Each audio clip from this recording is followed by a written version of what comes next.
जी से निवेदन है कम शब्दों में बड़ी बात करें।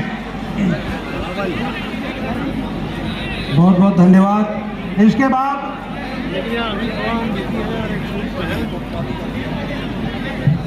जन में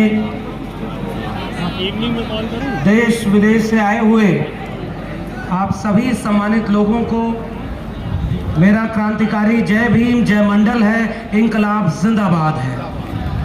आज 9 अक्टूबर को सबसे पहले मैं माननीय कांशीराम को याद करना चाहता हूं, जिनका आज स्मृति दिवस है, जिन्होंने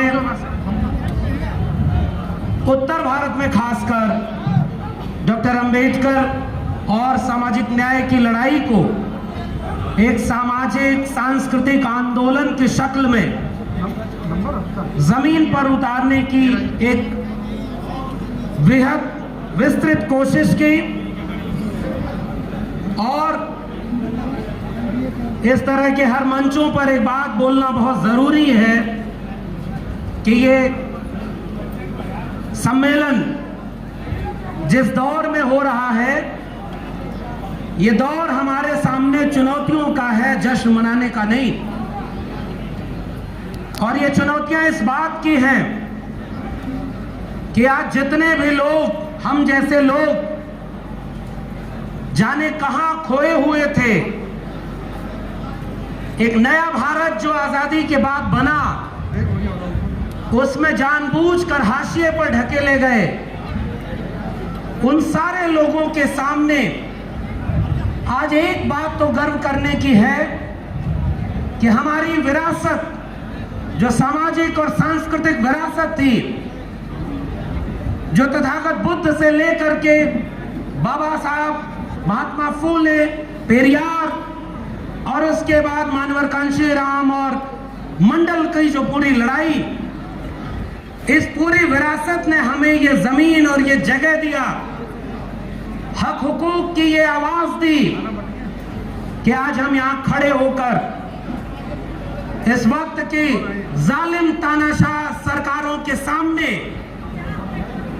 समाज में जातिवादी सामंती मानसिकता वाले लोगों के सामने आंख में आंख डाल करके अपने हक हुकूक की बात कर पा रहे हैं, तो यह सब उस सांस्कृतिक विरासत की वजह से हो पाया। इसलिए हम पर एक कर्ज है। वो कर्ज इस बात का है कि हमारे पीछे के लोगों ने तो बड़ा संघर्ष किया, कुर्बानियां दी, आंदोलन चलाए, बिखरे हुए लोगों को जोड़ा और आज हमें यहां तक पहुंचाया है। अब हमारे सामने ये चुनौती है कि क्या हम इस कारवां को, जिसे बाबा साहब ने अपने आखिरी संबोधनों में अपील करते हुए हमारे सामने एक चुनौती की तरह रखा कि बड़ी मुश्किल से ये कारवां यहां तक लाया हूं, इसे आगे ले जाना, अगर आगे न ले जा पाना तो इसे वहीं छोड़ देना, पीछे न जाने देना। मेरे लिए इस मंच पर खड़े होकर उस चुनौती, उस हकीकत से आपको रूबरू कराने का मन है कि साथियों, हमारे सामने हमारे संघर्षों का हजारों साल पुराना कारवां, जिसके दम पर हम यहां तक पहुंचे, आज हमारी आंखों के सामने वो मीलों पीछे ले जाया जा रहा है। और इसलिए इस मंच पर खड़े होकर मुझे लगता है कि एक ही वादा करने की जरूरत है कि ऐसे वक्त में हमारी जिम्मेदारी क्या है। तो मैं अपनी जिम्मेदारी दो तरह की समझता हूं। पहली जिम्मेदारी अपनी जड़ों को पहचानने और लोगों को अपनी जड़ों से जोड़ने की होनी चाहिए। और यह बात हमारे पुरखों ने कह दिया है कि जब जिन समाजों की सामाजिक और सांस्कृतिक जड़ें गहरी नहीं होती, उनकी राजनीतिक जड़ें भी मजबूत नहीं हो पाती। उत्तर प्रदेश के लोगों, इस बात को आप जानते हो, जिस माननीय कांशीराम का आज स्मृति दिवस है, उत्तर प्रदेश में उन्होंने ऐसा सामाजिक, सांस्कृतिक और राजनीतिक आंदोलन चलाया कि आजाद भारत में पहली बार जो सबसे हाशिए पर ढकेल दिया गया था, उस पायदान से खड़े होकर एक ऐसे राजनीतिक नेतृत्व को हमारे सामने रखा जिसने पहली बार इस प्रदेश के सूबे के मुखिया के पद पर बैठकर इस भारत के लोकतंत्र को असल में चरितार्थ करने का काम किया था, वह सामाजिक और सांस्कृतिक आंदोलन। मगर आज हमारे सामने एक चुनौती है साथियों, हमारे सामने वो तमाम तरह का दृश्य है जो आपको अपने बच्चों को जड़ों से न जुड़े होने के नाते उन्हें बरगलाने में कामयाब हो जा रहा है। वो उन्हें पाखंडी बना रहे, वो अंधविश्वासी बना रहे, वो कर्मकांड में फंसा रहे। और जब भारत का संविधान लिखा गया, उस समय एक भरोसा इस नए मुल्क में नागरिकों के सामने रखा गया था कि अनुच्छेद 51A के तहत इस देश को हम तर्क, विज्ञान और वैज्ञानिक चेतना से संपन्न करेंगे। और जिस तथागत बुद्ध को हम याद करते हैं, मेरे लिए बुद्ध एक विचार का नाम है जिनके मूल में प्रज्ञाशील करुणा के साथ तर्क, विवेक है। और अफसोस यह है कि आज हमारी पीढ़ियों को, नौजवानों को कांवड़ ढोने से लेकर मूर्ति पूजा और अंधविश्वास में फंसाकर यह दावा किया जा रहा है कि हम सब हिंदू हैं। इसलिए पहली चुनौती कबूल करिए कि पहली चुनौती इस बात की है कि अपने इतिहास को, अपने जड़ों को अपने घरों तक पहुंचाइए। और वह चुनौती तब साकार होगी जब इन सारे लोगों के लिखे हुए को, उनके विचारों को यानी किताबों के जरिए घर घर पहुंचाया जाएगा। वरना गमले में लगे हुए पौधे एक वक्त के बाद मुरझा जाते हैं। इन पौधों को जमीन में लगाइए ताकि उनकी जड़ें अपने आप फैलती चली जाएं और एक विशाल वृक्ष बने।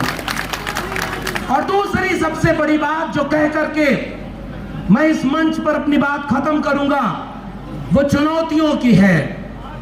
जब इतिहास आपकी पीढ़ियां नहीं जानेंगी तो वो पाखंडी बनेंगी, आप उन्हें रोक नहीं पाएंगे। और अगर इतिहास जान जाएंगी, वैचारिक धारा पर खड़ी हो जाएंगी, तो वो एकाकी बात करेंगी। और पहली बात यह है कि तमाम तरह के जातिगत और जो छोटे छोटे समूह बन गए हैं, उनको एक करने की जरूरत है। और जब एक कर लेंगे तो आगे चुनौती मुझे एक ऐसे भारत की दिख रही है जिसे सांप्रदायिकता की आग में जलाया जा रहा है। रोज हिंदू मुस्लिम, मंदिर मस्जिद और तमाम तरह की लड़ाइयों में आपके असली सवालों को खत्म कर दिया गया है। इसलिए नौजवानों, आपके सामने ये चुनौती है, पहचानो आपकी चुनौती को। याद करो तथागत बुद्ध से लेकर कबीर, रैदास, पलटू दादू भीखा, बुल्ले शाह बाबा फरीद, नारायण गुरु बसवन्ना चोखा मेला से होते हुए महात्मा ज्योतिराव गोविंदराव फूले, ईवी रामास्वामी पेरियार, शाहू जी महाराज, डॉक्टर अंबेडकर, डॉक्टर लोहिया, मानवर कांशीराम मंडल की लड़ाई मंदिर मस्जिद की लड़ाई नहीं, कलम और किताब की लड़ाई थी, वो आज खतरे में है।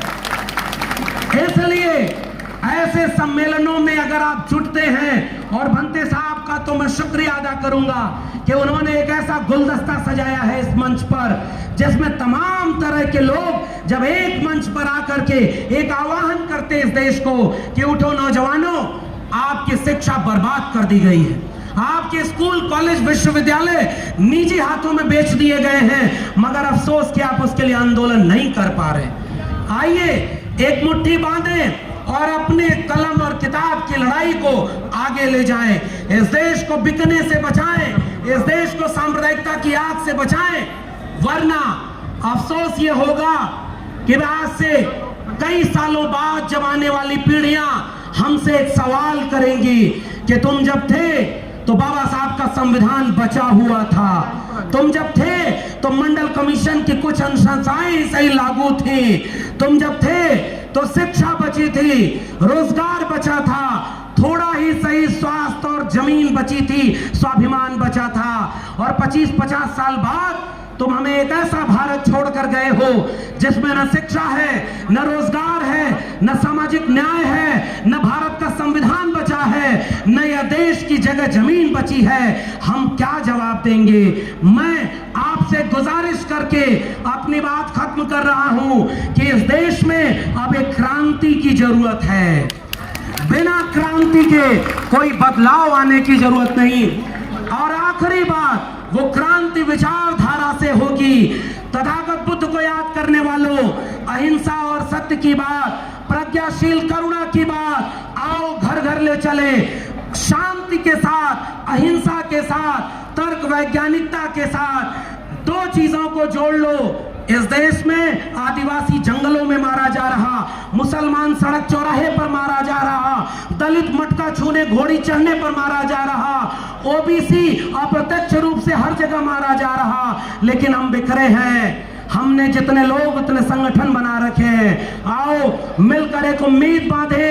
जो नारा डॉक्टर राम मनोहर लोहिया का था कि सन सौ पाने बांधी गांठ, पिछड़ा पावे 100 में 60, उस नारे को महामना राम स्वरूप वर्मा जगदेव बाबू ने आगे बढ़ाया कि 100 में 90 शोषित हैं, शोषितों ने ललकारा है, धन धरती और राजपाट में 90 भाग हमारा है। उस आंदोलन को, उस लड़ाई को धन धरती राजपाट के, रोटी स्वाभिमान के, दवाई पढ़ाई कमाई सिंचाई के मुद्दे पर भारत के संविधान और मंडल कमीशन को बचाने के लिए घर घर चले, एक आंदोलन खड़ा करें, तब जाकर के इस तरह के सम्मेलनों की सार्थकता होगी। आपने मुझे सुना, बहुत बहुत धन्यवाद। जय भीम, जय मंडल, संविधान जिंदाबाद, उल गुलाम जिंदाबाद, इंकलाब जिंदाबाद।